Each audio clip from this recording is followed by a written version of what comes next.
இச்சபோட் சினிமாவில் இந்த மனுஷன் வந்து பார்க்க பெற முடியும் பார்த்தீங்கன்னா, கள்ளக்குறிச்சியில் அந்த கள்ளச்சாராயம் குடிச்சு கண்டினியூஸாக இறந்துட்டே இருக்காங்க அப்படிங்கிற ஒரு நியூஸ் வந்து சோஷியல் மீடியாவில் பார்க்கும்போது தமிழ்நாடு முழுவதும் வந்து அது ஒரு பெரிய ஒரு ஷாக்கிங் நியூஸாக தான் வந்து பார்க்கப்படுது அப்படின்னு தான் சொல்லணும்.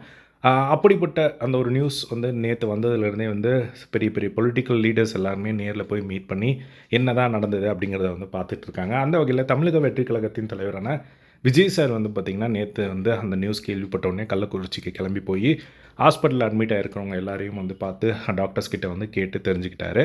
அப்போது வந்து நேற்று சோஷியல் மீடியாவில் ஃபுல்லாக அதே மாதிரி மீடியா ஃபுல்லாக கவர் பண்ணிகிட்டு இருந்தது இந்த ஒரு நியூஸ் தான். ஸோ இந்த மாதிரி ஹாஸ்பிட்டலில் இருக்காங்க அப்படின்னு சொல்லி கவர் பண்ணிகிட்டு இருந்தாங்க. ஸோ என்ன ஆயிடுச்சு அப்படின்னா வந்து அனிதா சம்பத் ஒரு ஆதங்கத்தில் வந்து ஜஸ்ட்டு வந்து ஒரு நார்மலாக ஒரு கமெண்ட் பண்ணியிருக்காங்க. ஸோ குடிச்சிட்டு இப்படி சாவறாங்களே, பிள்ளைங்கள படிக்க வைக்காமல் அப்படிங்கிற மாதிரி அவங்க ஒரு கமெண்ட் வந்து போட்டிருக்காங்க. என்ன அப்படின்னா, நாட்டுக்காக போராடுறதுக்கு பார்டருக்கு போனப்போ டெரரிஸ்ட்டை நேருக்கு நேர் தடுக்கும்போது நெஞ்சில் குண்டு பட்டு ஹாஸ்பிட்டலில் கவலைக்கிடமாக இருக்காங்க பாவம் அப்படிங்கிற மாதிரி மென்ஷன் பண்ணி ஒரு ட்வீட் போட்டிருந்தாங்க.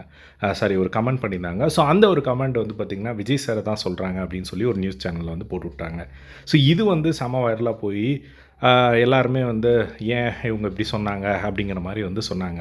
எல்லாருமே கேட்டுட்ருந்தாங்க. ஸோ அதுக்கு அனிதா சம்பத் கிளியராக ஒரு கிளாரிஃபிகேஷன் வந்து கொடுத்துருக்காங்க. ஸோ அவங்க என்ன சொல்லியிருக்காங்க அப்படின்னு பார்த்திங்கன்னா, அந்த நியூஸ் சேனல் ஒருத்தர் வந்து போஸ்ட் பண்ணியிருந்தாங்கள்ல, ஷேம் ஆன் யூ அப்படின்னு போட்டுட்டு, என்னோடய கமெண்ட் விஜய் பற்றினது இல்லவே இல்லை.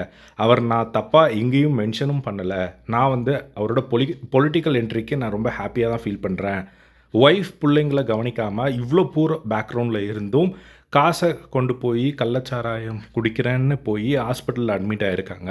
அவங்கள மீடியா வந்து தியாகி மாதிரி காட்டுறீங்களேன்னு உங்களை தான் நான் மென்ஷன் பண்ணுறேன். ஸோ விஜயை மென்ஷன் பண்ணுறதுக்கு அங்கே ஒன்றுமே இல்லை.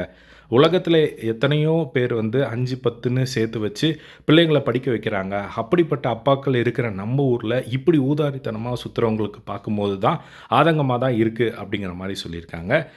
இறந்தவங்க பாவம்னு சொல்கிறத விட அவங்க ஒய்ஃப் அண்ட் சில்ட்ரன்ஸ் தான் பாவம். ஸோ அவங்களுக்கு கடவுள் கண்டிப்பாக வந்து ஒரு ஸ்ட்ரென்த் கொடுக்கணும். ஸோ என்னோடய கமெண்ட்டை கரெக்டாக புரிஞ்சுக்கிட்டவங்களுக்கு ரொம்ப நன்றி அப்படிங்கிற மாதிரி வந்து சொல்லியிருக்காங்க. ஸோ அதுக்கு ஒரு கிளியரான ஒரு கிளாரிஃபிகேஷன் கொடுத்துருக்காங்க. அதுக்கப்புறம் நிறைய பேர் கமெண்ட் பண்ணியிருந்தாங்க. அதுக்கு வந்து நான் விஜயை சொல்லவே இல்லை, சும்மா என்னை மாட்டி விட அப்படி ஒரு தம்ப்நெயில் சீயிங், அதாவது ஹாஸ்பிட்டலில் ஒருத்தரை பார்க்குறது வந்து கண்டிப்பாக அது ஒரு ஹியூமனிட்டி தான்.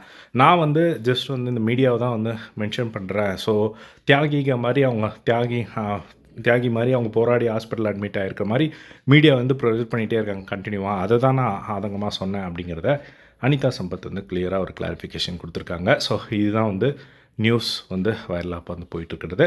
ஸோ இதே மாதிரி எல்லா ட்ரெண்டிங்கான அப்டேட்ஸும் தெரிஞ்சுக்க நம்மளோட சேனலை சப்ஸ்கிரைப் பண்ணி சப்போர்ட் பண்ணுங்கள். தேங்க்ஸ் ஃபார் வாட்சிங். பை.